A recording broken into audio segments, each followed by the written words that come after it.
Today, we dive into a world few dare to explore. You've heard of biblical criticism, the endless debates about when and how the Torah was written.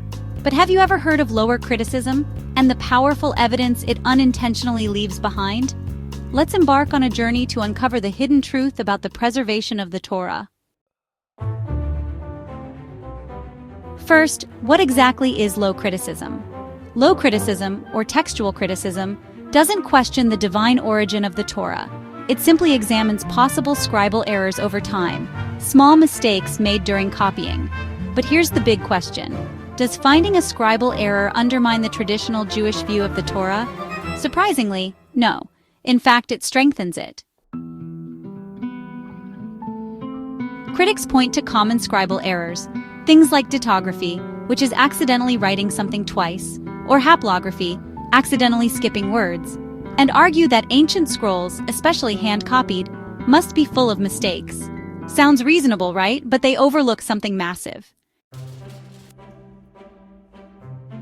When you hand-copy a modern novel, sure, mistakes happen. But the Torah was copied under a system unlike anything else in the ancient world. Strict halachic laws governed every letter, multiple layers of review and corrections, public readings every week where entire congregations would correct even the slightest deviation.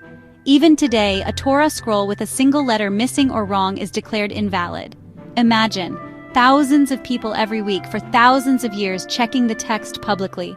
You can't get a better proofreading system than that. Here's a historical example. The Talmud tells us about King Alexander, who once had a Torah scroll written in gold ink. A beautiful tribute, no doubt. But what did the sages say? Hide it away, because even the tiniest deviation from the halachic rules of copying disqualifies the scroll. No exceptions. This was not about style or personal expression. This was about absolute fidelity to the text.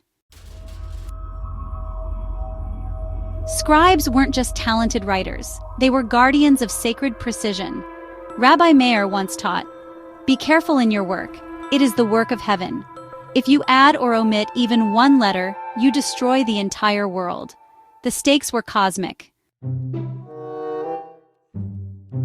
How effective was this system? Take Torah scrolls from Yemen, Poland, Iraq, Germany, Spain, compare them. Thousands of miles apart, centuries apart. And yet, letter for letter, they are almost identical. That's not normal for ancient texts. That's supernatural discipline. Critics often point to ancient artifacts, broken pottery shards, crumbling scrolls, riddled with spelling errors. They ask, isn't this what ancient writing always looked like? But they miss a critical point. The Torah wasn't scribbled on walls or rough papyrus.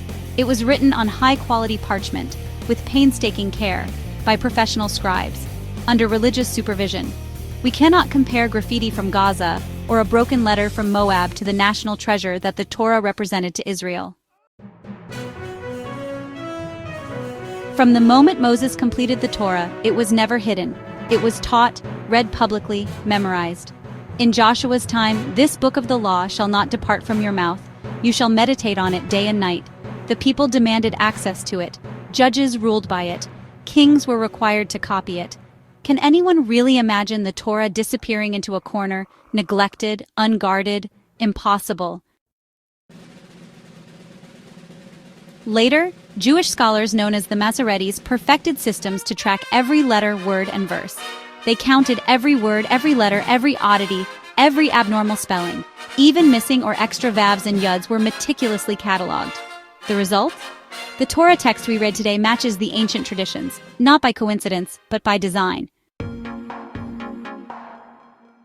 Even modern discoveries confirm this.